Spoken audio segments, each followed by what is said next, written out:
জলের উপর জ্বলছে আগুন, বছরের পর বছর ধরে এইভাবে জ্বলে আসছে আগুন। ঠিক কত বছর আগে থেকে এভাবে জলের উপর আগুন জ্বলছে কেউ জানে না।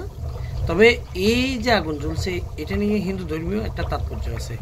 এটি হচ্ছে হিন্দুদের অগ্নিকুণ্ড মন্দির, যেটি হচ্ছে চট্টগ্রামের সীতাকুণ্ডের বারবকুণ্ডে অবস্থিত।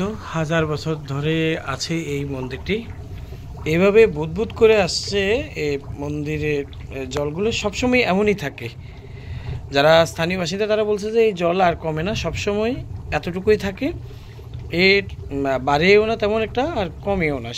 যতই শীত পড়ুক বা শুষ্ক মৌসুম আসুক কমে না, এবং এভাবে বুদবুদ করে যাচ্ছে। এটা আপনার কোনো ধরনের যে গ্যাস, সেই গ্যাসেরও কিন্তু পাওয়া যাচ্ছে না, গন্ধ পাওয়া যায় না, এভাবেই আছে, খুব সুন্দরভাবে জ্বলছে বছরের পর বছর ধরে। সবাই আসবেন তীর্থ করতে অগ্নিকুণ্ডে।